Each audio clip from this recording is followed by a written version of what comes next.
distintas facetas, distintos comportamientos. ¿Está bien? Entonces, me parece interesante eh, partir de ahí, ¿eh? De cómo piensa este otro al que yo voy a conducir. ¿Está bien? La psicología social en ese sentido se nutre, desde mi punto de vista, de un montón de disciplinas, no solamente como derivado de la psicología, sino también de, de muchos aspectos, de muchas miradas que sirven justamente para ampliar esta mirada del otro. La psicología social es una disciplina justamente lo suficientemente amplia desde el punto de vista instrumental que pone el foco en las dinámicas y pone el foco en tratar de darse cuenta cómo el otro empieza a transformarse en función de la situación en la que podamos encontrarnos, ¿sí? Eh, el hecho de poder pensar al otro y reconocer cómo este otro aprende a pensarnos, a pensarse, me obliga un poco a reflexionar sobre algo más o menos, más o menos complejo, que a veces no nos damos cuenta, y es que buena parte de nuestro modo de ser, de nuestros ánimos, de nuestras ganas de hacer cosas, de la razón de la por qué nos levantamos y hacemos y a veces no hacemos, de por qué nos perdemos, de por qué nos concentramos, por qué nos desconcentramos, es básicamente cómo es esa convivencia con nuestros propios pensamientos, ¿no? Eh, es este diálogo interno del que le digo, que es un poco la aspiración de este cuatrimestre, que ustedes puedan empezar a tener un diálogo interno fluido, un diálogo interno de calidad, un diálogo interno en el que se puedan empezar a descubrir aspectos profundos de ustedes, porque en la medida en que reconozcan esto en ustedes mismos, les va a permitir avanzar sobre el otro, acercarse, empatar realmente y poder conducirlo. Eh, Aquí hay una aproximación al concepto de pensamiento como una actividad de la mente. Eh, Está más vinculada al intelecto, ¿sí? Desde mi punto de vista también impacta de lleno en todo el tema, si bien viene del mundo de las racionalidades, la verdad que impacta de lleno en todo nuestro acervo emocional, es lo que transforma nuestra emocionalidad. Si uno quiere definir el pensamiento como un ejercicio intelectual, para mí es un error, porque lo interesante de eso no es reconocer el funcionamiento intelectual, sino el impacto que tienen en nosotros esos pensamientos. En el deporte hay algo que es fantástico, que frente a la velocidad, a la dinámica del trabajo, de la actividad misma, en el devenir del deporte, el devenir también de distintos pensamientos en los cuales uno no puede controlar, uno no puede, se instalan en uno, colaboran o desmejoran la tarea, y ahí es donde empieza a aparecer la importancia del reconocimiento de que este ejercicio intelectual, esta abstracción, eh, no siempre hay que imaginarla o hay que considerarla como algo ajeno o que no controlamos. Nada de lo que nos pase, en la medida en que ejercitemos, en la medida en que podamos ir estableciendo determinados hábitos, nos va a permitir hacer que esos pensamientos también sean parte de una estrategia personal para el control de nuestras propias emociones. Por eso sobre la consideración técnica del pensamiento, podríamos hablar de que hay muchos tipos de pensamiento. No es el objetivo simplemente mencionar, eh, por lo menos hay 5 tipos de pensamiento, formas de relación con el objeto de estudio, formas de hoy de la neurociencia nos permite, y el estudio del cerebro nos permite, en algunas circunstancias usamos el hemisferio derecho del cerebro.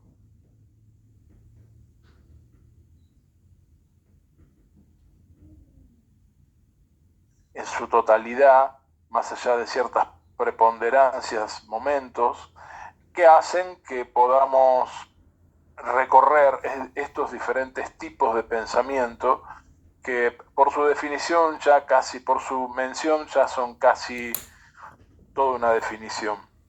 Ninguno de ellos, ni el crítico, ni el convergente, ni el divergente, ni el cotidiano, ni el científico, ninguno de estos pensamientos fluyen per se, tienen que ver con una producción cultural. Nosotros pensamos de determinada manera en función de la cultura de la cual venimos. Si venimos de un entorno científico, padres científicos, amigos científicos, seguramente uno podrá decir que tiene una dosis, una tendencia cultural a pensar de determinada manera, a esquematizar.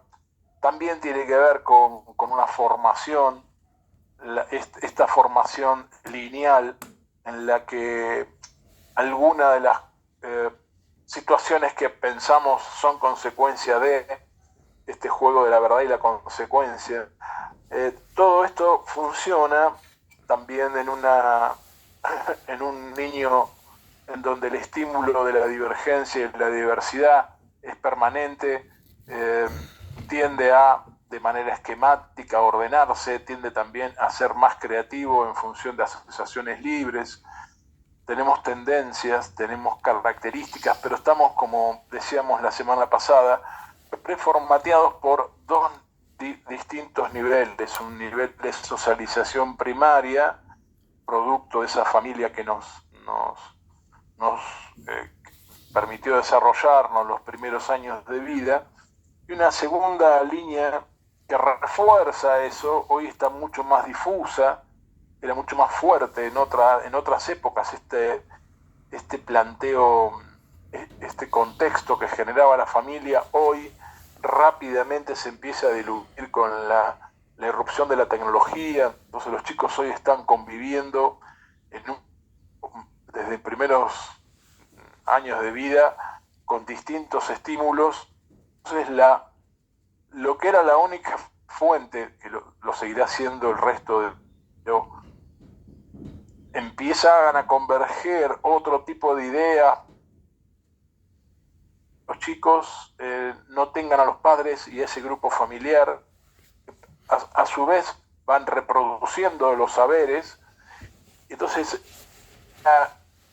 teóricamente, la socialización secundaria que refuerza hoy está mucho más puesto en duda y digamos, de alguna manera transformó esta forma de construir pensamientos, ¿sí? Lo que sí me interesa desde el punto de vista personal, de ahí que les quiero proponer algo, es que entiendan que lo que se piensan los define. Va a ayudar a su desarrollo o va a partir en el obstáculo.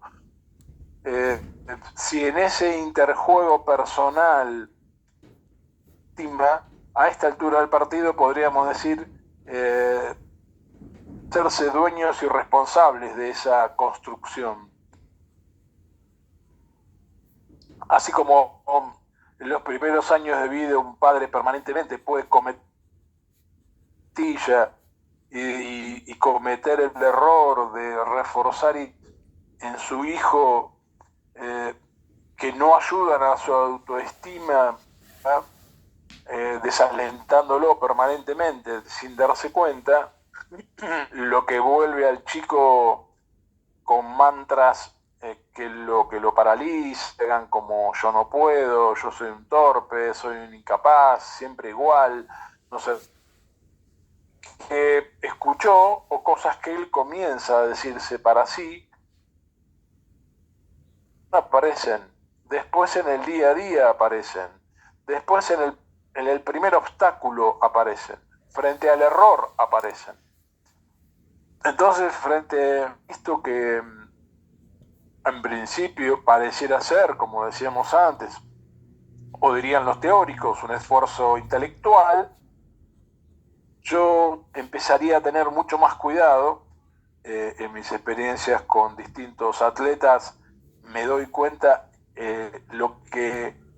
la importancia que el pensamiento tiene en la acción deportiva y en la vida misma, ¿sí? Razón por la cual recomendaría empezar a entrenarnos, empezar a tener ese diálogo interno que refuerce con claridad dónde estoy parado y cómo apoyarme en esos pensamientos para poder salir. ¿Está bien? Y sobre todo reconocer, el otro día me pasaba con uno, en un caso, en donde el atleta me decía que se instalaba en el error, que no podía leer esto que yo le estoy diciendo y le costaba salir. Entonces empezaba con este tipo de pensamientos, que soy un torpe, que no lo puedo resolver. Otra vez igual, siempre el mismo. Entonces eran, eran situaciones en las que estábamos buscando cómo hacer para salir. Entonces buscábamos desmontar la jugada, desmontar recurrir a la respiración. Eh, Apareció un tema interesante mientras pensaba esto el otro día, que servía también para la clase de hoy, el tema de las visiones, ¿no? O sea, cuando hablábamos de las visiones, una de las cosas yo me preguntaba, uno entrena las visiones, que trata uno de promover visiones positivas, y que en realidad me di cuenta que no solamente sirve para eso, trabajando justamente este tema para ustedes, vinculaba con esto, ¿no? También servía para llevar la cabeza hacia otro lado.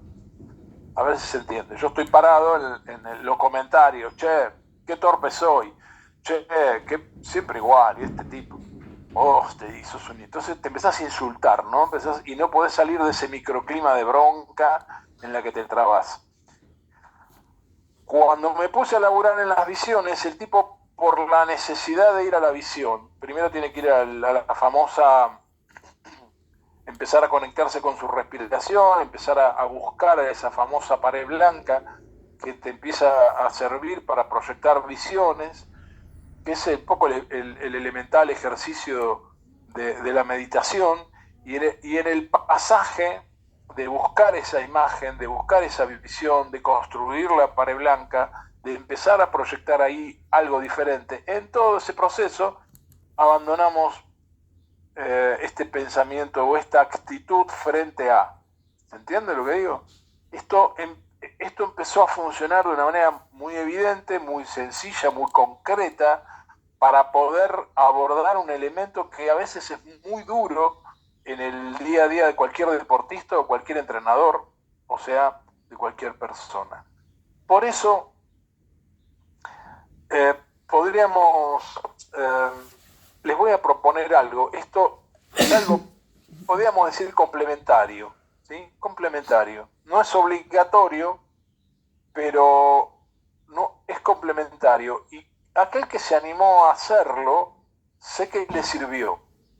La cosa va a ser así.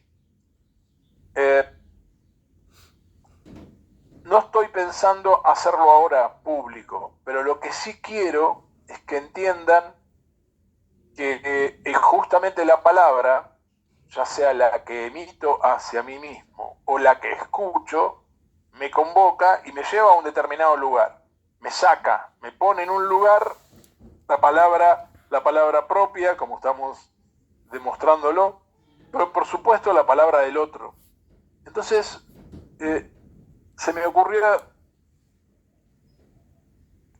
algo que tiene que ver con la ofensa. ¿Qué los ofende?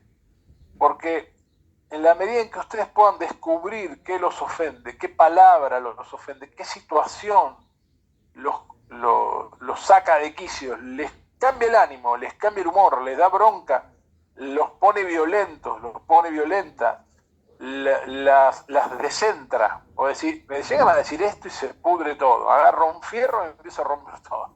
Bueno, hay momentos en donde uno tiene claro eso, hay otros que no tanto. Por eso está bueno que reflexionen sobre esto, que me escriban en la semana qué cosa los ofende. Porque en la medida en que puedan encontrar o una situación o una palabra, porque como me parece que es del mundo y por el pudor de poder expresar esto públicamente, no lo hacemos acá, para que ustedes puedan permitirse, está lleno de lugares, que puedan permitirse entre nosotros en la intimidad para que podamos colaborar con ustedes en plantear algunas salidas sobre cosas que a veces es muy difícil, ¿sí? Escuchar alguna palabra que de alguna manera no puedo dominar, que impacta de lleno en nuestras emociones y que me domina. ¿Se entiende? Me domina. La diferencia es eso. En lugar de dominar, que es parte del ejercicio del liderazgo que le proponemos permanentemente, que controlen sus emociones, que pongan a trabajar, que puedan escuchar la mayor grosería o porque a no todos nos impacta lo mismo. A no todos, y de hecho que culturalmente vamos cambiando y vamos conviviendo con distintas imágenes, con distintas palabras, con distintos insultos, si ustedes quieren. Y como siempre digo, cuando yo trato de insultar a alguien, tengo que buscar algo que lo conmueva, no voy a insultar a alguien para homenajearlo, ¿sí? Digamos, si no difícilmente puedo alcanzar mi objetivo. Que yo quiera insultar a alguien para conmoverlo, para moverlo, es parte de la condición humana, digamos, no es que uno sea simplemente un hijo de puta, es que la situación da. Entonces buscas ofenderlo, buscas moverlo, buscas conmoverlo, y hasta les digo, soy especialista en negociación, hay momentos en donde puede llegar a resultar útil saber probar, de hecho, qué pasa.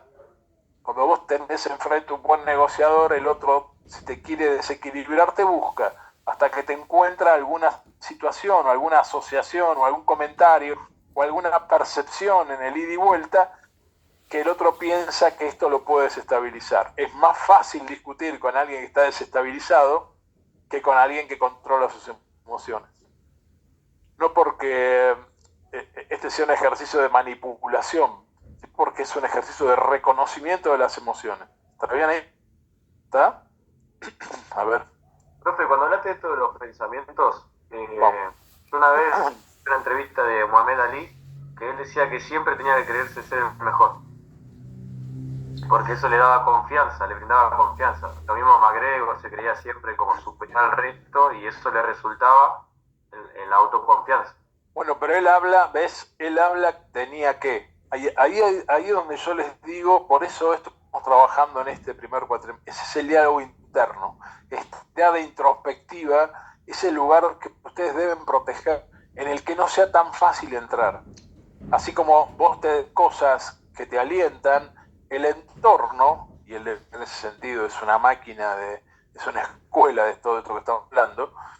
El otro día recordaba la reacción de Zidane en la final del mundo, que nadie entendía muy bien por qué, faltando nada, a punto de ser campeón del mundo, el tipo se hace echar y hay toda una leyenda de qué escuchó, qué le di, porque yo no dudo que lo estuvieron hablando a Zidane, el 10 CES, que juega una final con Italia, y que se saca faltando 15 minutos y hace que Francia pierda una Copa del Mundo.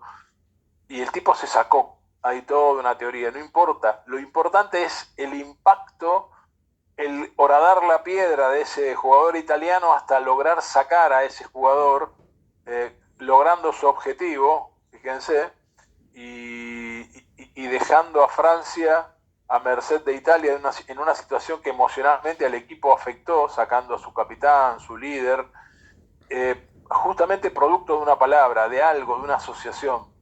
No importa que, yo digo porque para que no empiecen con como las chusmas de barrio y dice, no sabés, habló de la mamá, de la tía, no importa, eso no me importa. Lo importante es que algo le dijo al oído, porque no le dio un cachetazo así en la cabeza, le dijo, bueno, andá, salí de acá, franchute. No fue eso. Algo pasó, algo le dijo, y esto me hace acordar una escena acá en Argentina mucho menos popular que esa, cuando Perfumo me contó que jugaba Estudiantes y Racing en una semifinal de Copa Libertadores, cuando en los 70 eran dos potencias, Racing y Estudiantes, y entonces en la semana muere la esposa del arquero de Racing. El hombre insiste en jugar un partido clave, era un arquero muy importante para Racing en ese momento, me río porque es una crueldad lo que me contaba, terrible. Bilardo, expertos si los hay en esto que estamos hablando, Estudiantes tenía una típica jugada de córner, ¿sí? Donde jugaban la pelota al primer palo, iba uno, cabeceaba hacia atrás y entraban dos a definir. Era una jugada terrible que todo el mundo conocía, pero vieron cómo es. La hacían siempre. Pero a Bilardo se le ocurrió distraer al arquero. Entonces, antes de tirar el córner, va al arquero que le había pasado el episodio y le dice, vos mataste a tu mujer. Entonces me contaba Perfumo que estaba esperando el córner y de repente van a tirar el córner y lo ve pasar corriendo al arquero, corriéndolo a Bilardo, en el medio de la jugada. Imagínense que en esa época no había tarjeta, así que era otro fútbol, ¿no? Además Cejas, se llamaba así el arquero de Racing, era una especie de gorila importante. Si lo hubiera agarrado no hubiéramos salido campeón del 86 porque lo hubiera roto todo. Lo cierto es que en el medio del partido, como si fuera una escena casi de Charles Chaplin, el tipo andaba corriendo y el arquero se había sacado. Por supuesto fue gol. Se armó un desparramo infernal. Fue gol. En definitiva, una vez más, Bilardo con sus múltiples dinámicas, podríamos decir así, con sus múltiples dinámicas logró distraer al arquero y encima seguir el partido. O sea que, ¿para qué vamos a insistir sobre el personaje? Todo lo contrario a Víctor. Sí, nada que ver. Pero digo, lo de Buenanote pasó algo, no me acuerdo de lo de Buenanote. Digo, Bilardo entendía muy bien todo esto y permanentemente activaba este tipo de cosas que buscaban distraer al otro. Algunos me dirían, con razón, che, es antideportivo eso. Bueno, él estaba en el borde del reglamento, podríamos decir, estábamos en el borde del reglamento. Y el tipo iba a buscar ese borde del reglamento, pero más allá del reglamento, más allá de la, si ustedes me permiten, la moral al servicio de, o en qué pones la cabeza además, yo creo que es muy importante el ejercicio de entender cómo la palabra está en el otro. Así como te puede activar, como esto que bien planteaba Facundo, en el diálogo interno, reforzando permanentemente que sos el mejor, que no le permitís a nadie entrar en ese mundo, tu mundo, que vos protegés, y Ali hablándose a sí mismo, si en lugar de decirse que es el mejor, pone en duda eso. Si lo pone él en duda, imagínate el resto. ¿Qué te imaginás que hace el resto? Obviamente va a hacer lo imposible para que el flaco baje tu grado de autoestima, al solo efecto de distraerlo. O sea que es algo absolutamente... El problema es poder sostener esto para poder sobrellevarlo, ¿está bien?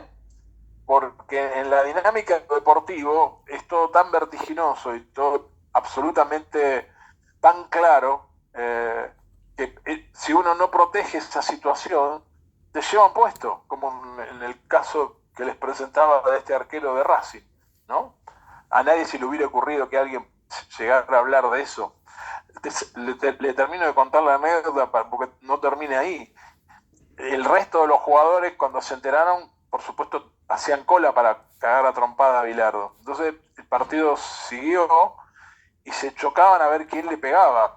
Entonces Perfumo le pide al resto de los compañeros que le dice, no lo toquen, que yo lo voy a romper. Esa fue, digo, laburé con Perfumo muchos años y tuve la oportunidad de intimar este tipo de historias. Me dice, yo lo quería romper. Y esos muchachos en esa época pegaban patadas descalificadoras, digámoslo elegantemente. Porque, insisto, era otro arbitraje. Se podían pegar ese tipo de patadas y hoy ya no. La situación de juego da que él empieza a gritar, déjenmelo a mí, venía Bilardo con la pelota, déjenmelo a mí, déjenmelo a mí, y él siente y lo ve venir a Bilardo con la pelota y lo va a buscar para romperlo. Por alguna situación de juego pasa algo adelante de él, enceguecido, le pega una patada y ve que el jugador vuela por el aire y cae. Cuando quiere ir a rematarlo, porque esa fue la sensación de Perfumo, dice, bueno, lo maté, lo fue a buscar para decirle eso, él se da cuenta que en lugar de pegarle a Bilardo, le pegó al 9 de Estudiantes, con Igliaro creo que se llamaba, al que salió en camilla, y Bilardo lo ve pasando por el otro lado, o sea que no solamente había enceguecido al arquero, sino que había enceguecido a parte del resto de los compañeros de ese arquero, volviéndolos imprecisos, desconcentrados. Por supuesto, ese partido lo ganó Estudiantes, ¿no? Que era ese Estudiantes de los 70 que dirigía Subeldía, tenía esas características. Entonces buscaba 50.000 formas de desconcentrarte. Imagínate que estaba desconcentrado el arquero por el insulto, estaban desconcentrados los compañeros porque querían hacer justicia. De fútbol, bien, gracias. Era el objetivo que buscaba él, ¿se entiende? Otra vez, deportivamente hablando, no estamos de acuerdo. Estoy de acuerdo, yo soy de la escuela de Peckerman, ni siquiera la de Bielsa, la de Peckerman. Alguien que es capaz de salir campeón del mundo como fue con los juveniles y ser también campeón del mundo y fair play, las dos cosas, cosa que no pasó nunca en la historia del fútbol. Y él lo hizo como 4 o 5 veces con los juveniles. Entonces digo, esa es la escuela para mí. Pero trató de traer esta anécdota y esta situación para reforzar lo que estábamos hablando recién. ¿Hasta ahí está bien? Gracias, Facu, por lo de Muhammad Ali, que es un monstruo de todo lo que puedan leer sobre Muhammad es una maravilla. ¿Algún comentario? ¿Hasta acá estamos bien? Si alguien se quedó dormido, que grite. Please. A ver dónde estoy. Profe, bien. Gracias. Bueno, entonces, ¿para qué? ¿Por dónde andamos? Andamos con esta idea de generar una situación problemática, problematizar una situación, requiere también de un ejercicio.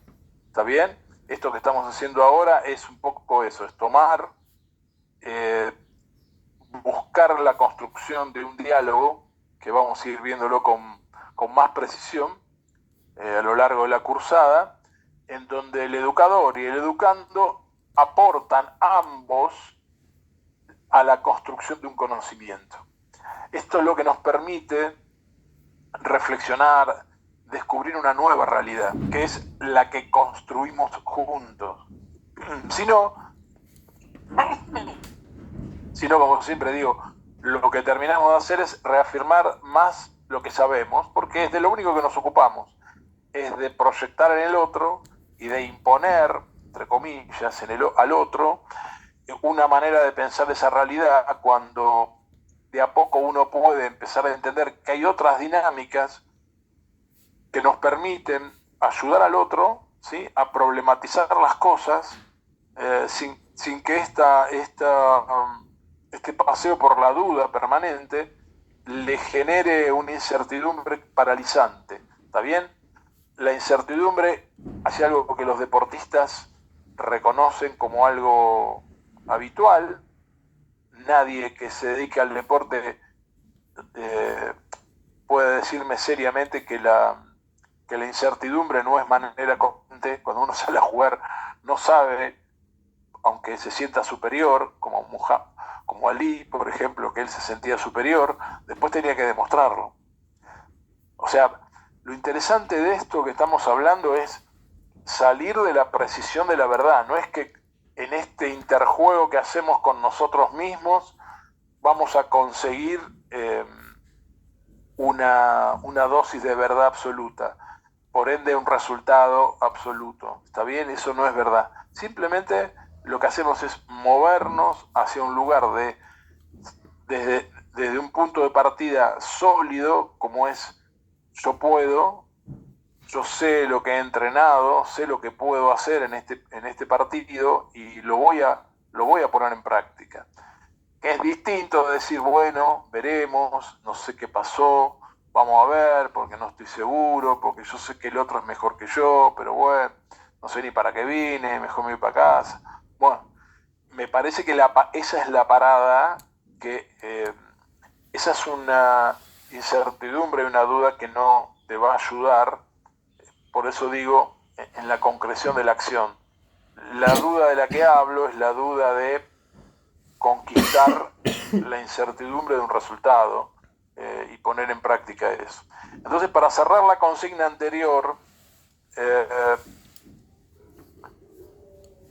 busquen en su historia, busquen en sus distintos comportamientos, busquen en momentos críticos de su vida, en alguna frase de un jefe, en alguna frase de una novia, un novio, una pareja, un amigo, una madre, un padre, palabras que los han herido, así se los digo, los han herido, porque en la medida en que la puedan escribir, y bueno, mantengámosla en este intercambio, y ustedes puedan describir la situación en la que se dio, se van a dar cuenta cómo ha paralizado el desarrollo de muchas actividades de ustedes y cómo se ha transformado eso en un karma negativo, en un anclaje del cual hay que salir. Por eso digo, ¿qué te ofende? El que te ofende, en la medida en que descubran eso rápidamente, van a sentirse liberados frente a la ofensa gratuita de afuera. ¿Está bien? Bueno, espero, cualquier duda me escriben, les recomiendo el ejercicio porque la verdad que... Sí. Disculpe que lo corte, teniendo en cuenta ese factor, comparándolo con otro factor, por ejemplo, en el fútbol, la depresión, ¿cómo lo abordaríamos o qué tendremos que tener en cuenta ese factor? La depresión es una patología diferente, es algo de no una gravedad, sino es algo para tratar en otro marco, ¿sí? La depresión básicamente empieza a operar en uno el sinsentido de la vida y se vuelve es mucho más denso como tratamiento que esto que estamos hablando, ¿no? Una cosa es estar preparado para la acción y tratar de generar elementos que ayuden a tu autoestima, y la otra es no encontrar el sentido de la vida, ¿sí? La depresión empieza un recorrido difícil de regresar cuando se instala el sinsentido.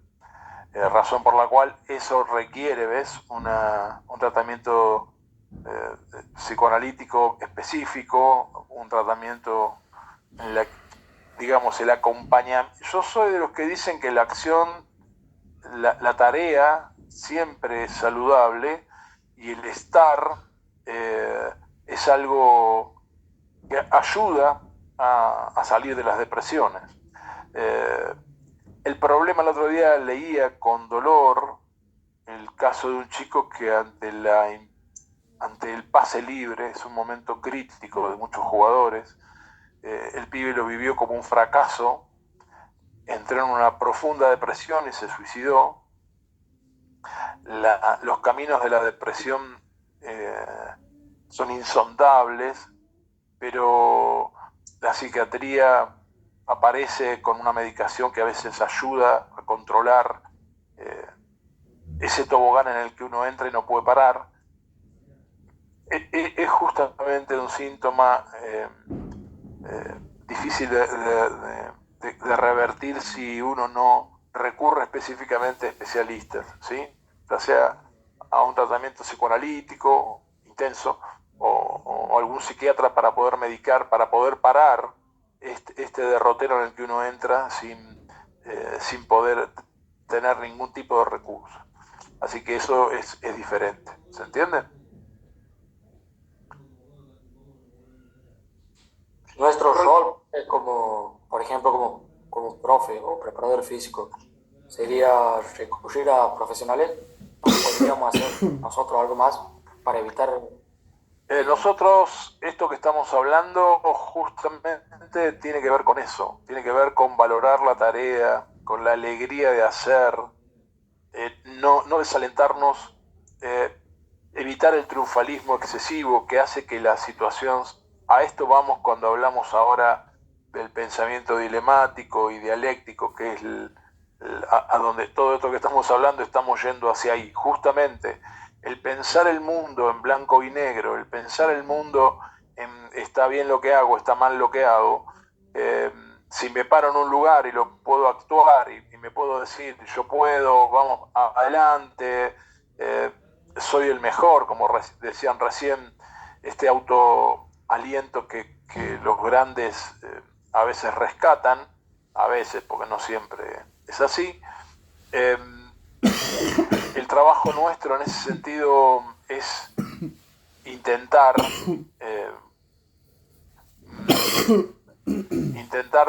que la interacción con, justamente mirá la frase esta que traía de Pichón, ¿no? O sea, el mundo interno se define como un sistema en el que interactúan relaciones y objetos en una mutua retroalimentación. Esto es permanente y según la calidad de esa interacción con el medio, ahí se marcan los criterios de salud y enfermedad. Si mi relación desde mi mundo interno hacia el sistema que me rodea es que solo y esto es de la cual participamos todos y a veces no nos damos cuenta, si solo sirve ganar, entonces el primer problema que tenemos ahí es que nadie aprende del error, nadie aprende de perder, no sabemos perder y entonces al no aprender de la derrota nos perdemos la oportunidad de pegar un salto de calidad. Ahí está esto de la interactuación, ¿no? O sea, en esta relación que hay entre lo que yo siento que pasó y que va a pasar y el sinsentido de la vida, como hablábamos recién de la depresión. Me deprime no poder ganar, cuando en realidad todos sabemos que es parte del juego. Ahora, si cuando planteamos las cosas, las planteamos en estos términos dilemáticos, no hay aprendizaje, ¿está bien? No hay aprendizaje y corremos con el riesgo de pasar a esta situación. Ahí voy, Ignacio. Corremos el riesgo de pasar a una situación del sinsentido y el para qué. Es decir, si lo único que sirve es ganar, cuando pierdo quedo devastado. ¿Se entiende? Entonces, de alguna manera, ¿cuál es nuestro aporte? Es hacer esta escuela en el que, cuando yo planteo esto, no estoy diciendo que me da lo mismo ganar o perder. Lo que digo es que cuando presentás un dilema de ganar o perder y lo único que podés ver como algo positivo en el ganar, tenés que entender también que estás generando una hipótesis de desolación y devastación de sentidos cuando perdés, no aprendizaje. ¿Se entiende? Y ese aporte abre situaciones lamentables como la que te acabo de describir, en donde un chico cree que no tiene sentido seguir porque le dieron el pase libre. Dale, Nacho, ¿qué querías decir? No, que en parte un poco a esto que hablas de la interacción con el medio, que es básicamente cuando se junta el mundo interno y el externo, que también hay, me parece a mí, como hay momentos más de sensibilidad más que otros, depende del contexto. Por ejemplo, no es lo mismo hacer una charla post partido después de los 5 minutos que un día después. Yo te diría que más que nada, Nacho, no es solamente el momento, tiene que ver con la cultura. La cultura en el concepto de cómo hacemos las cosas todos los días. Si nosotros instalamos la cultura en donde hablar de lo que nos pasa hablar de las fantasías justamente de depresión, que es una de las situaciones más extremas, en donde no encuentro sentido para venir a entrenar, digamos, hay algo interesante que el grupo le promueve a los integrantes del grupo, es la posibilidad de pensarse acompañado, de pensarse en la alegría de hacer juntos. Vos fíjate que en esta descripción, si yo planto esa cultura, ganar o perder es parte del juego. Entonces, insisto, lo que pasa es que cuando uno plantea esto, hablábamos recién de Bilardo y sus obsesiones por ganar como máxima que nadie discute, nunca nadie discutió en realidad, es que esa obsesión nos nuble la posibilidad de encontrar sentido en la derrota, ¿se entiende? Entonces no importa cuando hables, porque según mi criterio hay que hablar siempre. Esto me hace recordar cuando me llaman lo de recursos humanos de una empresa. No, cada vez que llamo los empleados me tienen terror. Entonces cuando vos les preguntás, por ejemplo al de recursos humanos, ¿por qué lo llamás habitualmente? Me dice, no, bueno, nosotros habitualmente llamamos, y de la única manera que el tipo asocia al recurso humano de una empresa es cuando lo van a echar, o le van a avisar de una amonestación, o lo van a castigar, o algún tipo de suspensión. Entonces, ¿cómo no querés que el tipo cuando te llame te asocie con un castigo o con un mal momento? Cuando vos instalás una cultura en la que vos permanentemente hablás, ganen o pierda, como siempre digo, me gusta verte con alegría siempre, cuando ganás y cuando perdés. No te quiero ver siendo simpático y alegre solamente cuando ganás. Bueno, pero ¿cómo hago para ser alegre y simpático cuando pierdo? Jamás, eso jamás. Pero tampoco evitar el encuentro, no tratar de rescatar en la derrota algo, no tener siempre una mirada positiva de que todos entiendan que se puede revertir, que no es el final de algo, sino que es una oportunidad para aprender y mejorar. ¿Se entiende lo que digo? Si vos instalás una cultura en la que lo bueno no esté vinculado solamente con el ganar, porque cuando vos perdés lo único que hay es malas caras, maltrato, desinterés por explicar, desinterés por estar en tema, la asociación es muy clara, ¿se entiende? No tiene que ver con el momento, tiene que ver con una cultura, vos tenés que instalar un modo de hacer las cosas siempre, más allá de los resultados. Entonces, el resultado pasa a ser un elemento que convivirá con el grupo, como es lo que pasa, además. Alguien puede evitar ganar o perder de alguna manera. Mirá lo que le pasa al técnico de River. Pierde un partido en el año, un partido perdió en el año, y lo maltratan porque las viudas de Gallardo no lo dejan vivir en paz. Y el tipo, haga lo que haga, siempre tiene que convivir con esa viuda de atrás para demostrar no sé qué cosa. Perdió un partido perdió. Salió 3 veces campeón en un año, y vos decís, ¿qué quieren? No sé qué le van a pedir a este tipo, pobre. O sea, claro. No, digo, para que vean lo que es la cultura, ¿entendés? O salís de ahí o es un quilombo. Claro que. También lo que sí, 100% de acuerdo, pero también un poco lo que quiero decir también como que hay un momento y un lugar para decir las cosas. O sea, no es obvio, lo mismo cagarlos a puteadas después de perder que un día después y rescatarle cosas bien. El día que perdieron. Bueno, ves, ahí estás cuidando la relación, ahí estás cuidando el entorno, pero no dejas de decir. Porque cuando uno dice hablar, no es solamente hablar de lo bueno, no es solamente hablar de lo malo. Es como te daba el ejemplo de los pibes de recursos humanos. Si de lo único que van a hacer son portadores de malas noticias, ¿qué querés? ¿Entendés? Ahora, si es habitual que nos reunamos, es habitual que pase lo que pase, termina el partido, hacemos una evaluación.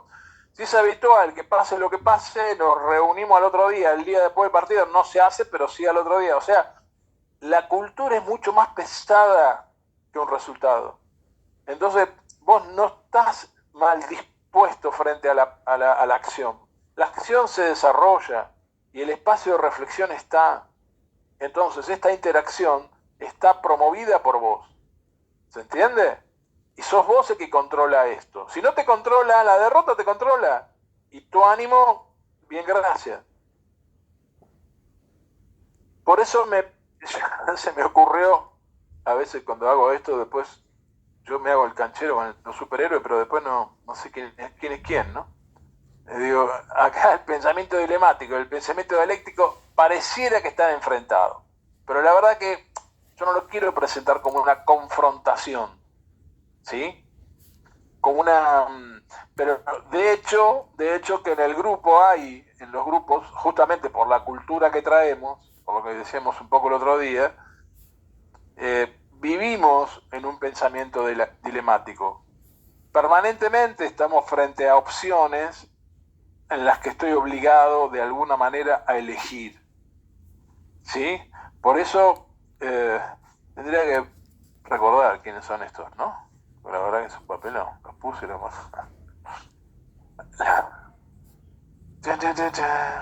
No. Decíamos que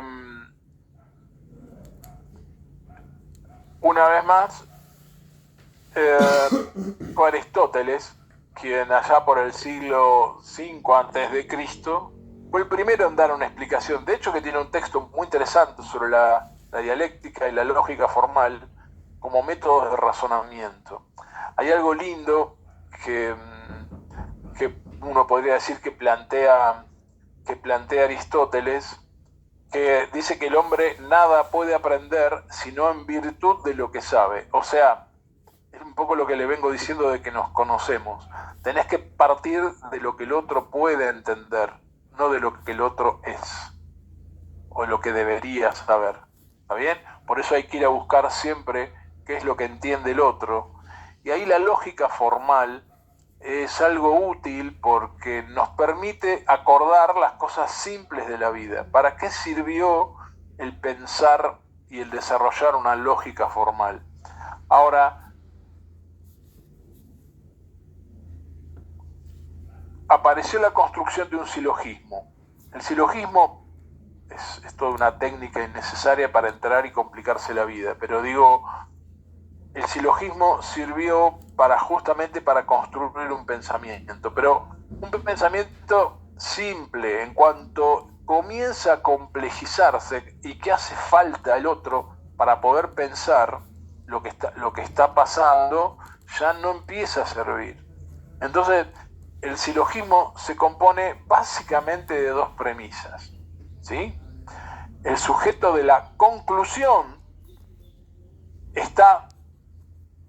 es producto de las dos premisas. Y ahora ustedes no me van a poder dejar de reconocer, hay un texto muy lindo ahí que les mandé que es el que les puede ayudar para redondear esto, que habla sobre la dilema y la dialéctica, pero el ejemplo que encontré para hacerme entender en la construcción de un silogismo, fíjense cómo nos lleva en la lógica formal a conclusiones falsas, o no sé qué opinen. La primera premisa o la premisa mayor diría: todos los cracks nacen, no se hacen. Algo que no puede ninguno de ustedes acá negar, que todavía se dice en las canchas. Los cracks nacen, no se hacen. Buscadores, entrenadores, padres, hasta los propios jugadores lo dicen. Cuando yo escucho que Messi es un crack, estamos todos de acuerdo. Ahora, cuando no nos damos cuenta que en nuestra cabeza conviven las dos premisas, que los cracks nacen y no se hacen, y que Messi es un crack, la conclusión de esas dos premisas es que Messi nació crack, no se hizo. ¿Está bien?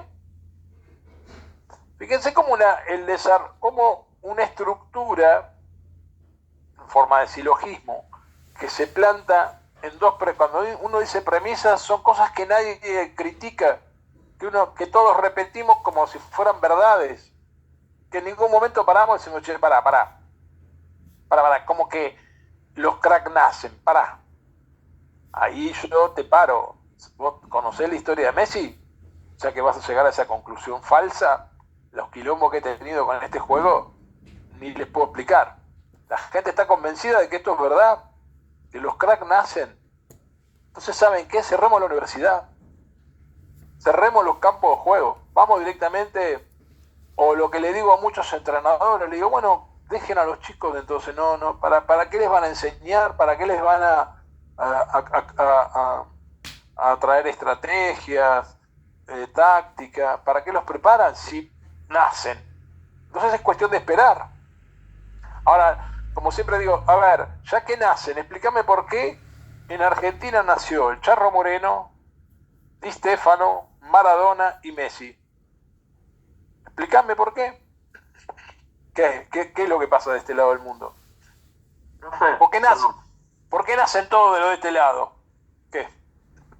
Quizá me estoy mezclando temas, pero con el tema de la dialéctica, eso que usted está diciendo, que por qué nacen acá, eso sería la antítesis, sería, digamos, algo que... Acá no estamos hablando todavía de la dialéctica, estamos hablando del dilema.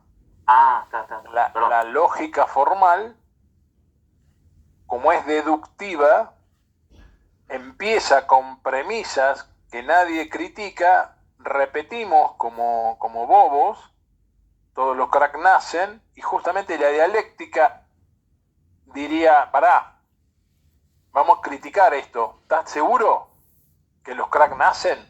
Cuando vos pones en crisis esa premisa, volás por el aire el silogismo. Lo que decía Aristóteles, que sirve para otras cosas, pero no para la complejidad que requiere esta conclusión final, que Messi es un fuera de serie. ¿Se entiende? Lo verían como, creo que era tabla de verdad, puede ser, ¿no? Que Messi es crack, entonces, porque lo dan por hecho de que nació así. Exactamente, y lo que genera la lógica formal, que si vos no la pones a laburar, te encontrás con este dilema, en donde lo que tiene el dilema es que te lleva a jugar con verdades. Cuando yo les decía bueno o malo, bueno o malo son dos verdades absolutas, lo bueno y lo malo. Si ahora vos me decís bueno o malo, ¿quién dijo que es bueno y que es malo? ¿Está bien? Ahora, si yo no puedo hacer esa pregunta y lo único que me queda es elegir bueno o malo, la pregunta mía está desubicada. Ahora, la pregunta es la que me permite descubrir qué es bueno y qué es malo y por qué. Yo no estoy diciendo que no haya cosas buenas y cosas malas. Déjenme entender la producción. Lo que tiene el dilema es que me deja afuera de la producción. Me da para aceptar cosas sin ninguna intervención. ¿Está bien? Eso se relacionaba con el sentido común, que tampoco te daba lugar a dudas. Exactamente, no hay lugar para la duda. Si yo te digo es bueno o malo, Messi es crack, ¿dónde está la duda? No tengo espacio para meter nada. La pregunta es, Messi ya...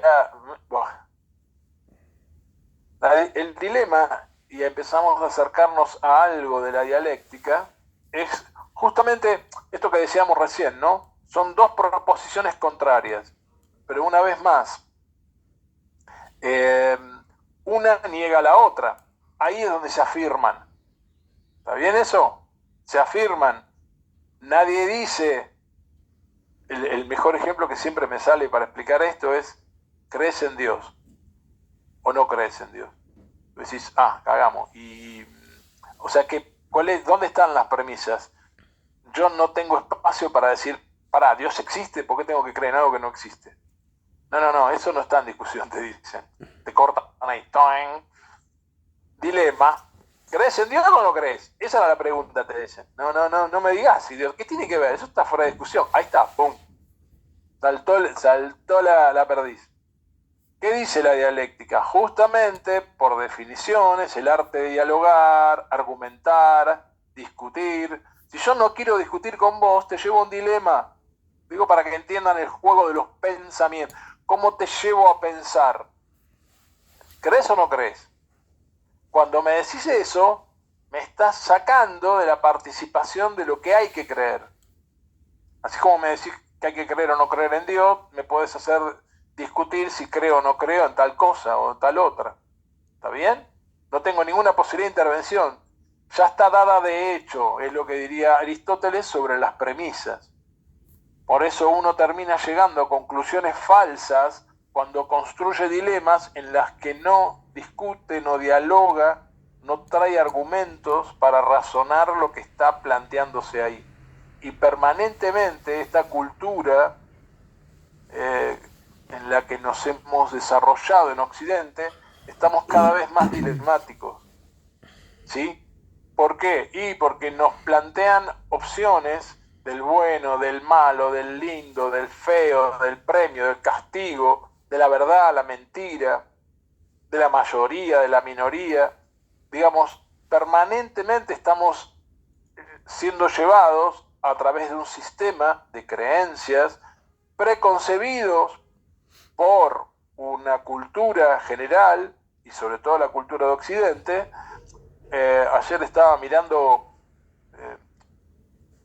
hay una serie que les recomiendo que se llama Punto de Inflexión en Netflix, que explica sobre el desarrollo y la conceptualización de la Guerra Fría, y justamente si había algo que había metido al mundo después de la Segunda Guerra Mundial, y otra vez la miré pensando justamente en esta clase, porque durante décadas la cosa era, ¿estamos con Occidente o estamos contra Occidente?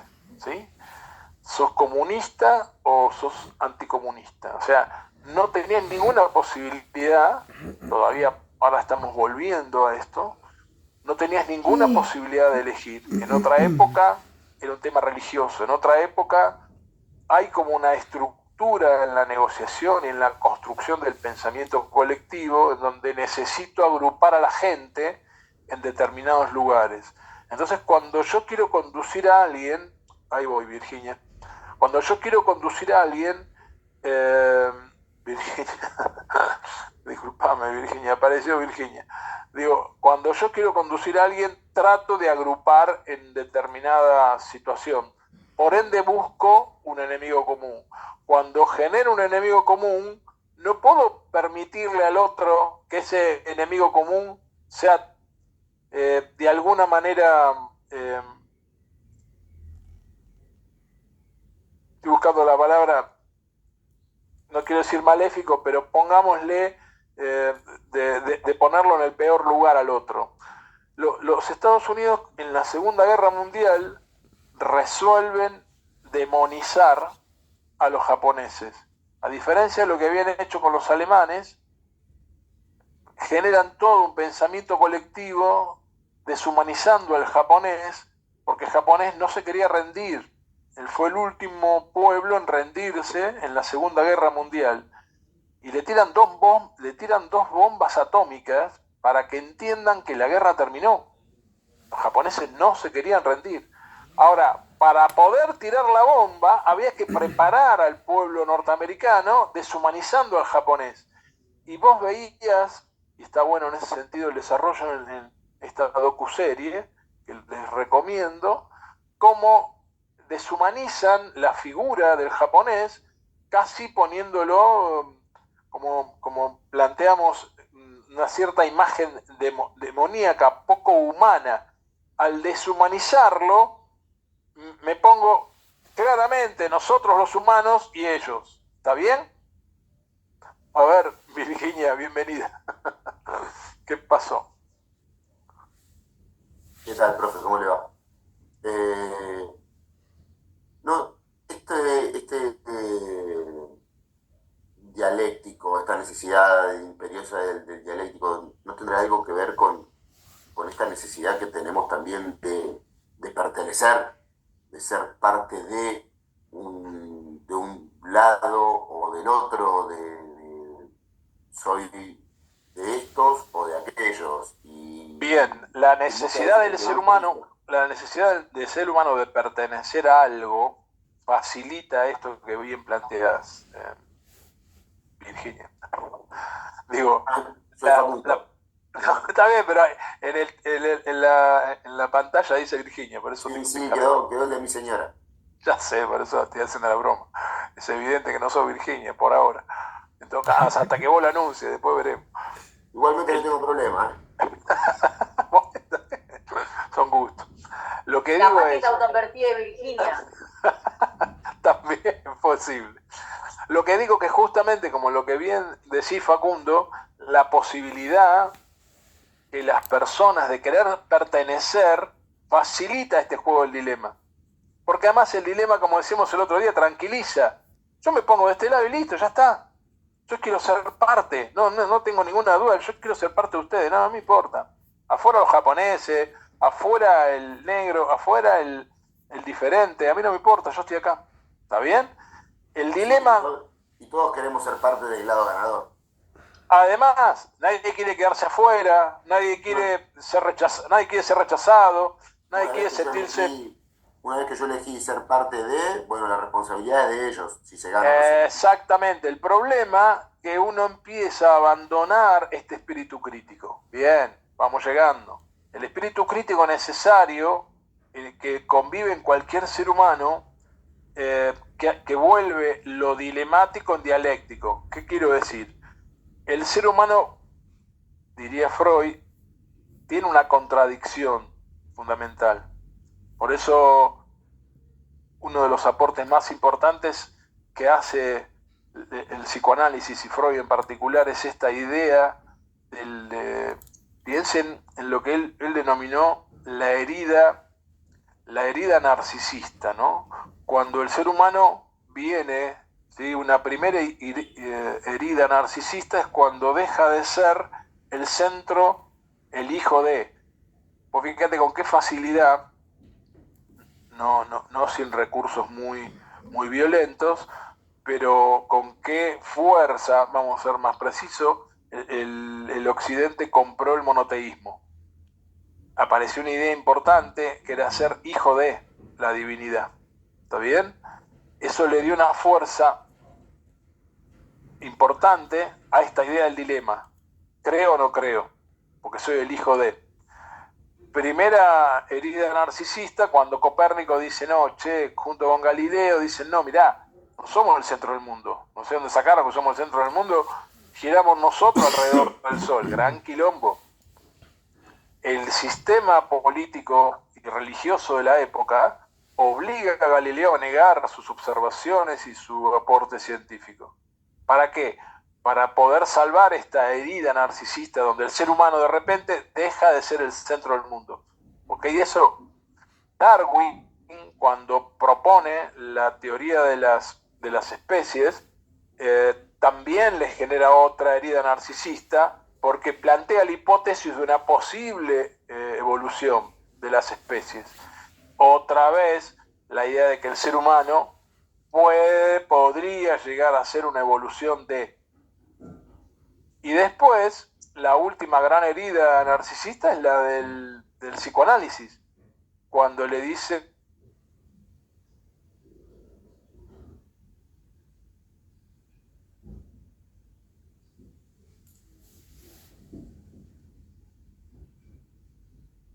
como que no domino, como que tengo parte de mí que no domino, o sea, era inadmisible, era inaceptable. El rechazo que genera los primeros descubrimientos de Freud tiene que ver con esa herida narcisista.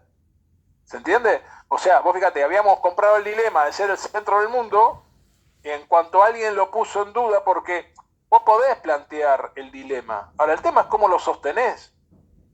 ¿O vos te crees que el ser humano no duda? ¿O vos te crees que el ser humano no vive más allá del deseo de pertenecer en la contradicción de decir, che, bueno, pero... Y ahí ya cagamos, donde aparece la contradicción, ahí aparece la dialéctica, que busca, ¿sí? Que busca de alguna manera una definición, que busca una nueva mirada. Por eso Kant aparece con un texto muy importante sobre la crítica a la razón pura, ¿sí? ¿Está bien? Entonces uno empieza a ver cómo la moral resiste un determinado tiempo hasta tanto la sociedad hace que esa moral, que era una verdad absoluta, que en definitiva es un dilema, que está bien y que está mal, vos fíjate cómo muchos hábitos, en la moral están comportamientos sociales cotidianos. Eso fue cambiando a lo largo del tiempo, pero eran claros verdades absolutas. En el dilema está la verdad absoluta. ¿Qué hizo la física cuántica? Tomó, si vos mirás la evolución de la física, desde la física mecánica, en donde se estructuró toda una manera de pensar, ¿sí? En donde una cosa lleva a la otra, el concepto lineal del pensamiento, cómo llegamos a la física cuántica, en la que el efecto incertidumbre, la teoría del caos, son parte de la realidad. ¿Está bien? Salimos de una verdad absoluta como era esa a esto que nos mete en un quilombo asegurado, pero que en definitiva es mucho más real, si vos querés, porque es la característica de la mente humana, de la interacción humana, en donde la contradicción es permanente. Entonces un chico, cuando vos le decís, vamos a entrenar, y el tipo ahora, esto antes no pasaba, ahora te dice, ¿por qué? Vamos a dar 30 vueltas, ¿por qué? Vamos a 3x15, ¿por qué? A la quinta vez que te pregunta, le tiramos la mancuerna por la cabeza, ¿está bien? Entonces uno empieza a sentir que el otro, en su cuestionamiento permanente, te paraliza, no te deja. Por eso digo que hay que empezar a meter en zonas para que esa contradicción necesaria que demanda el ser humano al otro, ¿sí? Esa contradicción, esa duda, hay que meterla en algún lado para que no interrumpan la tarea, porque si vos, como decíamos recién en la charla anterior, si nosotros generamos un espacio donde las personas pueden convivir con el error, donde pueden aceptar que se puede perder, pero trabajemos para ganar, y se aportan nuevas soluciones entre todos, primero tranquiliza la contradicción, y esto que es inherente a la condición humana no pasa a un segundo plano. Entonces las situaciones dialécticas son mucho más ricas para poder crecer como grupo, para poder crecer como personas, sin que pongamos en riesgo esto que vos bien decías, Facundo, que es pertenecer. Puedo seguir perteneciendo, pero ahora mucho mejor, porque ahora participo, opino, traigo mis sensaciones, traigo mis miedos, mis dudas, mis preguntas. ¿Está bien?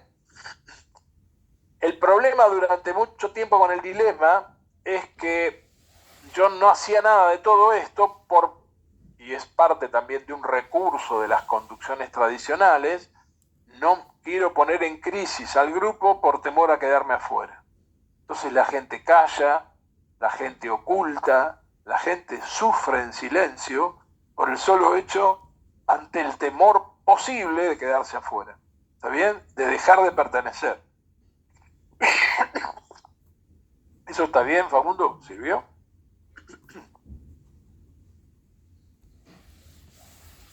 Sí, profe.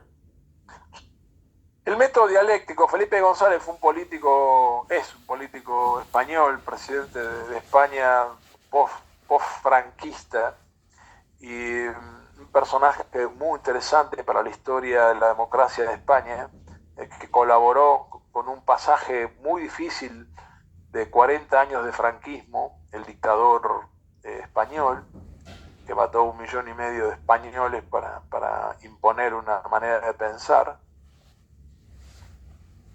a los republicanos. Se asoció con Hitler para bombardear Guernica, para permitirle a Hitler probar su sistema Cóndor. Bueno, ese personaje siniestro fue reemplazado por Felipe González en la salida de la democracia en España, y él dice esto, como que el método dialéctico considera los fenómenos y sucesos de la naturaleza y de la historia, así como sus reflejos en la mente humana. O sea, hay un espacio para todo.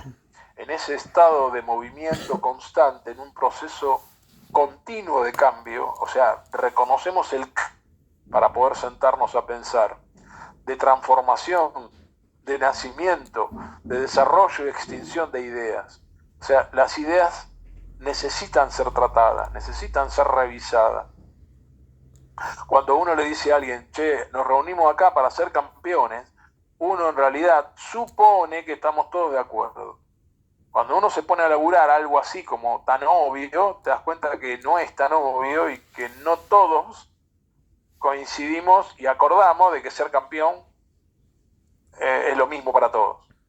Y ahí te querés matar, porque decís, che, ¿para qué carajo me puse a discutir esto si ahora me vengo a enterar de que estos no quieren ser campeones? Bueno, como siempre digo, no hay nada mejor que poder saber en qué anda el grupo en el momento que corresponde.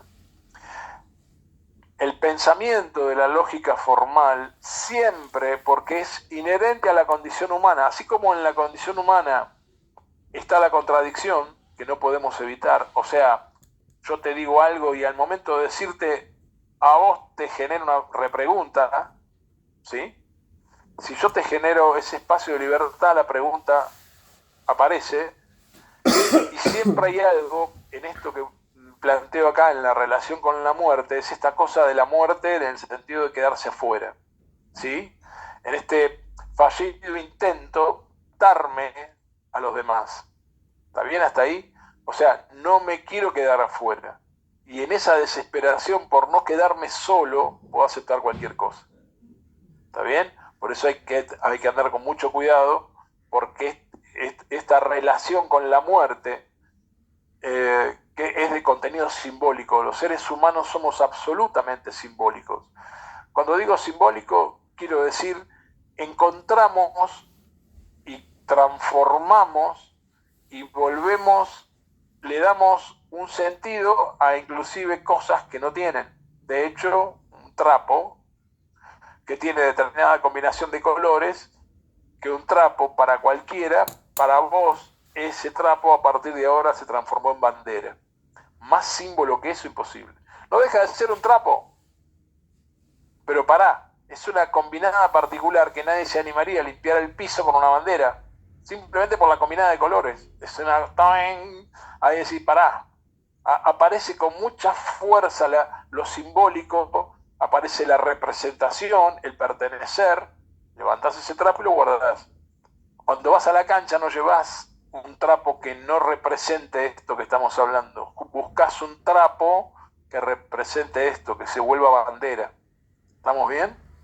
Es muy fuerte como en nosotros la identidad se consolida a través de distintos objetos inanimados que se vuelven simbólicos, representativos, como la bandera, el himno, el escudo, los colores de tu club, y cómo vas reforzando esa historia permanentemente. ¿Me van siguiendo o me enloquecí? ¿Estamos bien? Estamos bien, profe, estamos bien. Bueno, menos mal, eso me tranquiliza. Hay una relación directa, dice, dialéctica entre el ser humano y su medio. Hay un paso importante en este proceso de esclarecimiento de aprender a pensar. Es un trabajo orientado hacia la reducción del índice de ambigüedad grupal. O sea, en este interjuego tienen que creer que eso nos tranquiliza en el grupo. Porque esto que acabo de explicar, la contradicción está, subsase.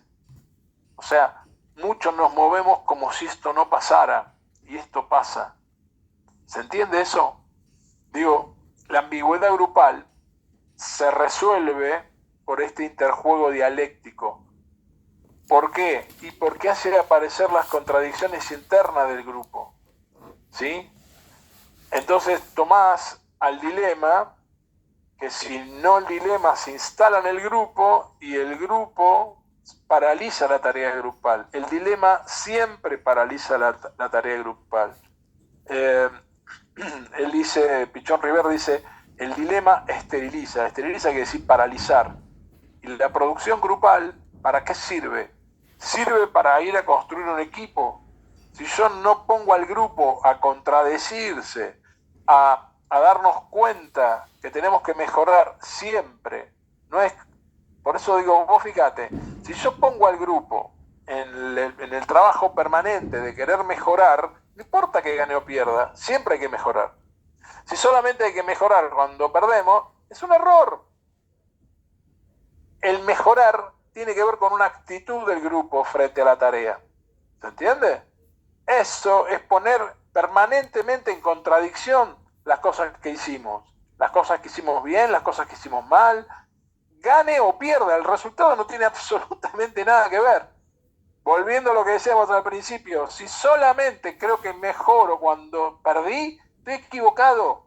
Si soy capaz de sentar al grupo y hablar, el otro día escuchaba una arenga de Guardiola, hay muchas dando vuelta por ahí, después voy a ver si la conecto mi cabeza con la acción y se las mando.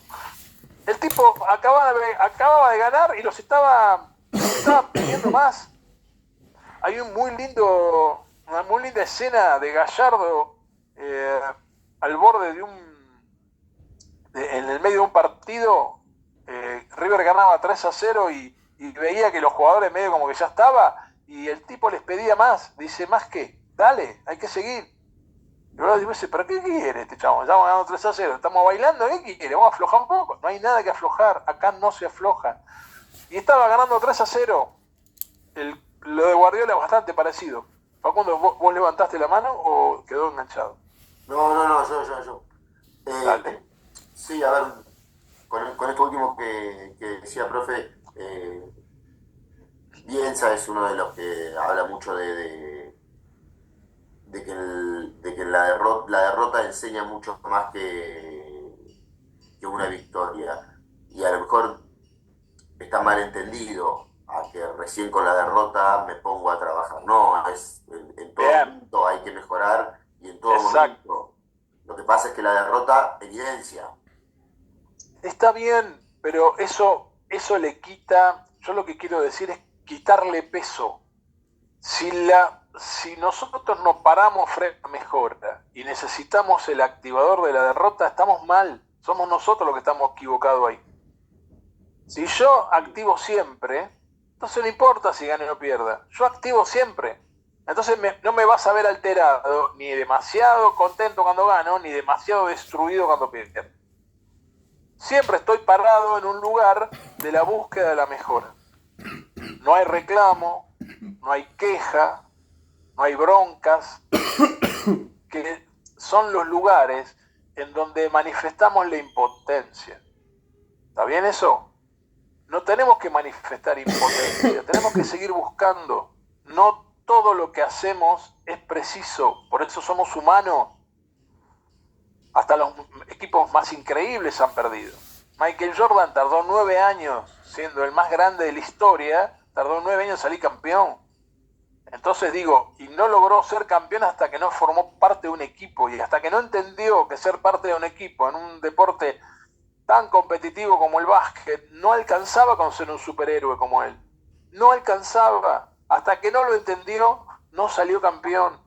Entonces digo, si hay algo para aprender en la historia del deporte, y para algo sirve el deporte para la vida, es justamente esa capacidad que el deporte tiene como escuela. Pero una escuela, no como dicen muchos, de valores, de disciplina, de carácter, que la tiene, no digo que no. Pero también el deporte, si nosotros no paramos con esta cosa dilemática de ganar, perder como valores supremos, ¿sí? Tampoco estamos colaborando con lo que realmente nos enseña que nosotros podemos mejorar más allá de lo que pase. A ver... Ahora, dale. El tema de la dialéctica, o sea, ¿hasta dónde? Porque podemos hablar un montón y hasta casi... Está muy bien lo que decís, Facu, todo tiene su tiempo. Entonces no te preocupes por los tiempos, lo cortás y lo seguimos otro día. O sea, no hay por qué tenerle miedo a lo que seguramente te está pasando por la cabeza y decir, che, pero pará, ¿cuándo corto? Que no para nunca, no para nunca. No es cuando corto, está bien, listo, charlemos. O sea, ¿se hace esto o se hace esto No, otro? pero espera. Pero hay que hacerlo. Está bien, pero ¿de dónde sacás que una cosa va en contra de la otra? Digo, No, qué uno sé yo, prueba... muchas veces hay situaciones, personalmente me pasó, había que tomar una decisión sobre mi abuela. ¿La internamos o no la internamos? Y bueno, Bueno, o sea, no charlemos. O sea, hay que tomar una decisión. sí, hay que charlar para llegar a la decisión. Hay que llegar a la decisión. Si vos lo planteás en términos dilemáticos y no me da la oportunidad de pensar qué hacer con la abuela, cuando se tome esa decisión yo voy a quedar angustiado porque no pude decir lo que me pasa. No pude intentar pensar otras formas y madurar el dolor que me genera tener que internarla. ¿Entendés? Si vos no me das espacio a ese dolor, el dolor queda en mí. ¿Qué Sí, pasa? puede haber otro dolor, que la abuela se muera. Está bien, pero ¿por qué lo volvés eterno? El tema no tiene que ser eterno.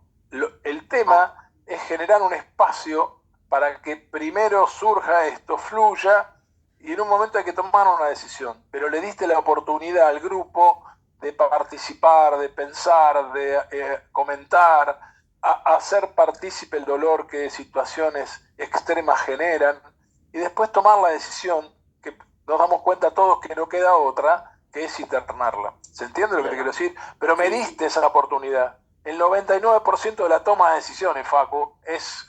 ¿La internaron? Sí. ¿Y qué pasó? ¿Pero cuándo? ¿Cómo? A eso voy. Bien, perfecto. El otro Facu, a ver, se nos viene la noche. Vos mencionaste sobre el fracaso y la derrota. Y justamente hablaste de Michael Jordan. Es necesario entender que el fracaso es parte del éxito, es un proceso. En una entrevista a Michael Jordan, el entrevistador halagaba todo el tiempo, decía que era el mejor jugador de todos los tiempos, que ganó tal cosa, y él decía, vos solamente hablás de mis éxitos, pero yo para llegar a ese éxito tuve que fracasar en 9.000 tiros, fallé 9.000 tiros, fallé en torneos, perdí partidos importantes. O sea, todo eso es un proceso que en el deporte y en la vida también es necesario entender que a través del error uno va progresando y ahí se llega, digamos, al éxito, si se quiere decir. Pero la cultura, el entorno que representa ese periodista es el dilemático. Justamente por eso les digo, el entorno y el periodismo en particular es dilemático. ¿Por qué? Y porque la gente compra el dilema. La gente está entrenada en la elección. La gente no quiere pensar, ¿entendés? No quiere pensar, no quiere ser parte de la construcción. Quiere decir, tómalo, déjalo. Es mucho más tranquilizador saber que Jordan es un ganador. A nadie le gusta, ni le interesa saber que erró 9.000 tiros. No queremos saber los 9.000 tiros, quiero saber ese tiro espectacular que definió un campeonato. Y es un disparate, y el tipo se debe sentir totalmente incómodo, como de hecho pasó en esa entrevista, en donde él corrige al periodista, porque justamente el periodista se para del dilema, y él llega a un punto ya a esta altura del partido, que el dilema lo pone absolutamente incómodo, porque él sabe que es dialéctica la solución. Hasta que él no entienda que tiene que tirar 9.000 tiros, no va a poder dominar el tiro. Para poder pensarse, no solamente eso, también tiene que pensar en otros. Eso no están los 9.000 tiros, son otras muchas horas de conversación y de integración y de recreación con los otros para buscarse confianza, para darse cuenta que te necesito y me necesitas. Y eso consolida un grupo de trabajo. Eso no es por ósmosis, ¿viste? Esto no se genera una mañana que sea así, chasquido de dedo y estamos. Ahora, es absolutamente dialéctico, ¿por qué? Y por esto que decíamos recién con la abuela del otro Facundo, déjame expresar mi dolor, si no, ¿dónde carajo lo voy a decir? ¿Cuándo lo voy a decir? Nunca. Y bueno, el sistema dilemático nos obliga a guardar esas sensaciones. Entonces la angustia que te genera algunas tomas de decisiones, ¿dónde está? Bueno, en el juego dialéctico, justamente salís del grupo hacia el equipo porque empezás a necesitar escuchar al otro para agotar en tiempo y forma Lo que no se puede hacer, agotar en tiempo y forma las ideas o las propuestas. Lo que muchos me dicen, pero es asamblea permanente. No, es sistemáticamente volver y volver, porque así es como vas depurando al grupo, sacando sus miedos, verbalizando sus fantasías, consolidando situaciones, buscando nuevas variantes, compartiendo lo difícil que puede llegar a ser tal o cual situación, cómo podemos juntos resolverla. El dilema nos deja solos. Si yo tengo un problema y no lo puedo plantear, queda en mí, ¿cómo lo resuelvo? ¿Entiendes? En cambio, cuando vos como conductor me convocás, nos sentamos, no está en riesgo la pertenencia, no está en riesgo el contrario, la reforzás. Muchos me dicen, no, pero es una pérdida de tiempo, es bla, bla, bla, bla, bla. No, bla, bla, bla, no, es esto, es poner en palabra lo que nos pasa.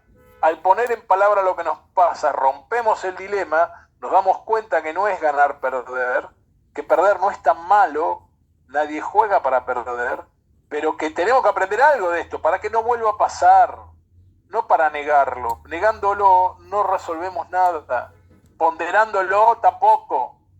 Porque tampoco sirve ganar sin saber cómo ganamos. Tampoco sirve ganar creyendo que ganamos cuando ganamos de pedo. Qué mejor que sentarse y decir, muchachos, ganamos de pedo, ok, vale, vamos, ok, hay que reforzar, sí, no creo que tengamos dos partidos como estos, ok. Esa conciencia de haber ganado de casualidad vale más que el triunfo mismo. Ahora vos te vas confiando en que ganaste, te compraste esa mentira, y la verdad que el grupo debió haber reflexionado seriamente que ganó de casualidad. Pero no pasó. ¿Por qué? Porque el talismán de ganar no se toca, de esto no se habla. Si seguimos con esta idea de que esto no se habla, lo pagás en el próximo partido. Entonces, estás acá arriba creyendo que ganaste y no te pusiste a resolver nada de los problemas reales de lo que tenías que hacer y que el triunfo ocultó. El triunfo ocultó y que vos también compraste. Esta es la falsa propuesta del dilema. Alguien ahí estaba, aparece y desaparece. Quería decir ¿Profe? algo. Sí, dale. No, perdón. Dale. Dale, voy. Que se ve claramente en la estructura del fútbol argentino, ¿no? Esto que venimos hablando, en la cultura que también generan los periodistas, que se genera con la gente.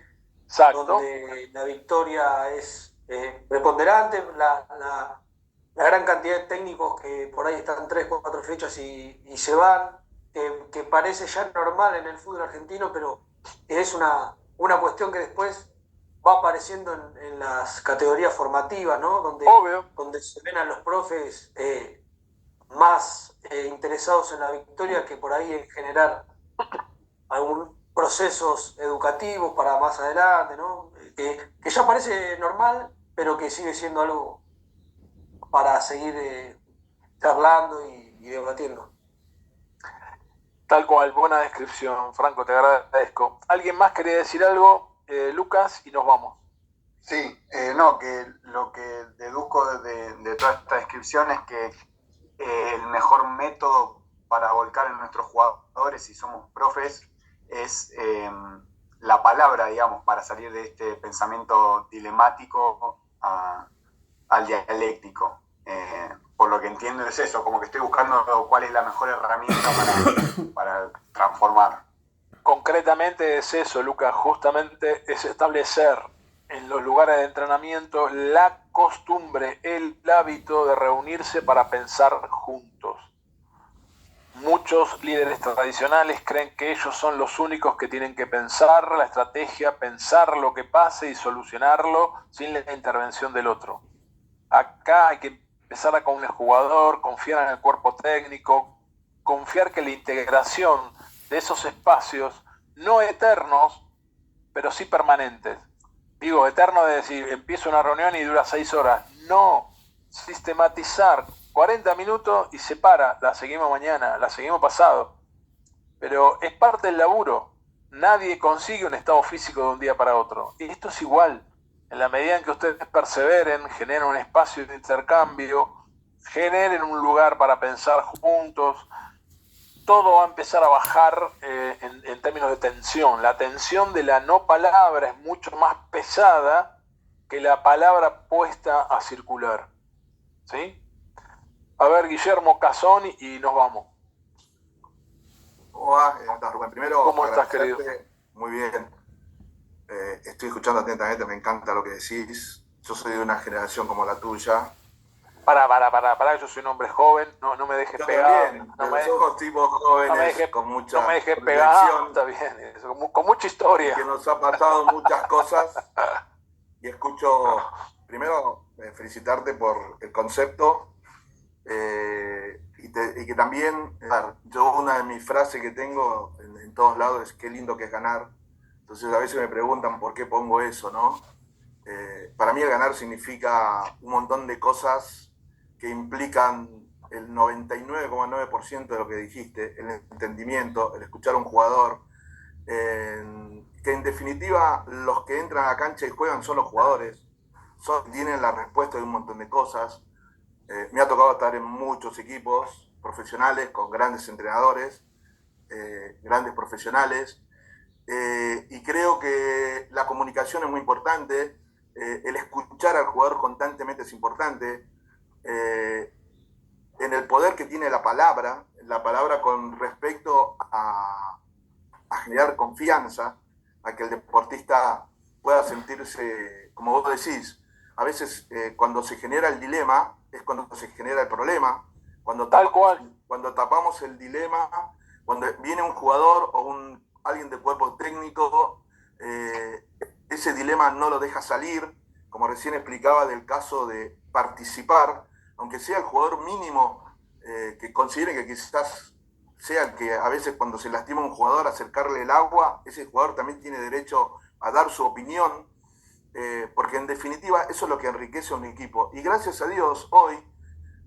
así como estás dando esta charla, muchos ya estamos pensando de otra forma, o sea, no el conductismo que teníamos antes, que se hace esto porque a mí se me ocurre, o como vos dijiste, hoy a un alumno o a un chico le digo, por favor, me alcanzás la pelota, y el alumno te va a decir, ¿cuál pelota? ¿La blanca, la azul o la verde? ¿La que está arriba, la que está abajo, la que está en el departamento de educación física, en el primer piso o en el segundo? Digamos, esa comunicación que nosotros tenemos que tener es muy importante, porque sin esa comunicación y la palabra, como dijiste, el dilema, ocasionar siempre problemas. Una de las cosas que a mí me ha hecho muy bien con el equipo, en el caso de la selección, y he aprendido de muchos entrenadores o preparadores físicos, es eso, escuchar al deportista. Y a veces el deportista me enseña mucho más de lo que yo creo que sé. Y me da una situación, o a veces con respecto a la percepción que puede tener, y el escuchar también lo hace integrar a un proceso del ganar. Y el ganar es muy difícil, como recién había un alumno que decía, bueno, Jordan dijo, sí, pero Jordan lo dijo, como dijiste vos, en el contexto de que el periodismo quiere que diga otra cosa. Obvio. A mí en estos días que nos vamos a los Juegos Olímpicos, ayer me llamaron 8 periodistas para que los 8 tratando de que yo diga lo que ellos quieren. Y le dije, no voy a decir lo que vos querés. O sea, ¿sí? porque gracias a lo que vos estás explicando, la cabeza de uno ya se abre y uno también no me van a llevar a decir algo que yo considero que... Y si hay un problema para generar un dilema, y yo no tengo que participar en ese dilema, no meterme en ese dilema porque voy a ocasionar un problema. Y en el dilema siempre que entran en un dilema es muy difícil de salir. O sea, cuando alguien presenta el dilema, estás hablando sobre eso. Exacto. Y la otra cosa, para redondear, es que no solamente el escuchar al otro me hace bien a mí, que es algo que yo me doy cuenta que tampoco está, que es esta idea de empezar a activar al grupo. Acá hay 2 instancias de trabajo: el mano a mano con el jugador, con el atleta, y lo grupal. no es lo mismo cuando vos lográs que el grupo se escuche y empiece a haber un traslado de la autoridad de la palabra, no solamente en vos, sino también entre ellos.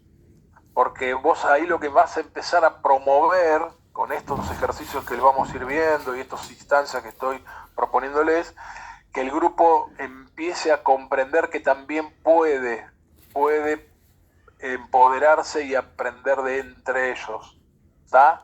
Esta es una cosa que habitualmente no se ve, que es cómo empoderar al grupo para que el grupo tome decisiones, haga planteos y corrija compañeros, porque como siempre digo, adentro del campo de juego tienen que acostumbrar a hablarse entre ellos, se tienen que corregir entre ellos, y no sos vos la referencia, son ellos. Ahora, se entrena.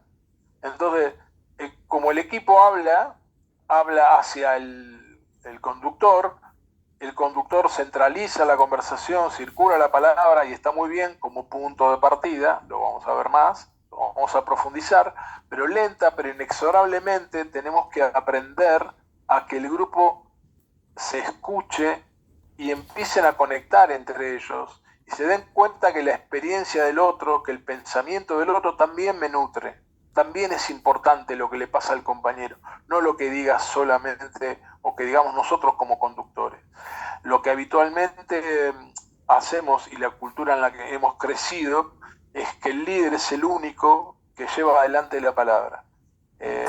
Me parece que estamos en una época de transición hacia lo grupal, hacia la generación colectiva de un pensamiento más rico, y que en la medida en que lo podamos entrenar, en la medida en que lo podamos poner en palabras, y en la medida en que lo podamos sistematizar y no tenerle miedo a los tiempos, no tenerle miedo a lo que va a pasar ahí, a lo que va a escucharse, y lo que se puede llegar a expresar, todo lo que sigue es para mejor, no es para peor, porque los niveles de tensión bajan, y ya con eso pegamos un salto de calidad enorme. Coincido con lo que decís, baja un montón el nivel de tensión. Por ejemplo, Claro. ahora nosotros con la selección tenemos una propuesta importante de prepararnos para los juegos, y lo que hicimos es este ejercicio que acabas de decir vos, que el grupo tome la decisión, qué es lo que vamos a hacer y cómo vamos a planificar para llegar bien a los juegos. Y salió algo redondo, de una preparación que ellos pidieron, de una preparación de mucho tiempo, que ellos dejen sus vacaciones, que dejen un montón de cosas para lograr el objetivo. Salió una idea, y de esa idea, entre todos, decidimos hacer esta preparación. Ahí hay una cosa, me tengo que bajar, digo, Sí, listo. ahí hay una cosa que la quiero dejar como cosa para que piensen, que es el principio de autoridad. Hay muchos líderes que esto que acaba de decir Guillermo lo viven como una merma en su autoridad. No. Porque el grupo resuelve, el líder siente que es desplazado. Error. Es el momento de máxima autoridad y tiene que confiar en eso. Pero bueno, venimos de una historia en la que la duda es decir, che, ¿me estoy yo solo corriendo del grupo? Sí, pero bueno, de eso lo seguimos viendo. Gente, les mando un abrazo grande, gracias por el tiempo. Gracias, profe. Repito la consigna, ¿qué los ofende? Pónganse en contacto, permítanse ofenderse entre ustedes y compartirlo para que lo podamos ayudar. Un abrazo grande. Hasta luego, gracias. Chao, profe. Chao, profe, buen fin de. Chao, profe, gracias. Abrazo. Chao, buen fin de.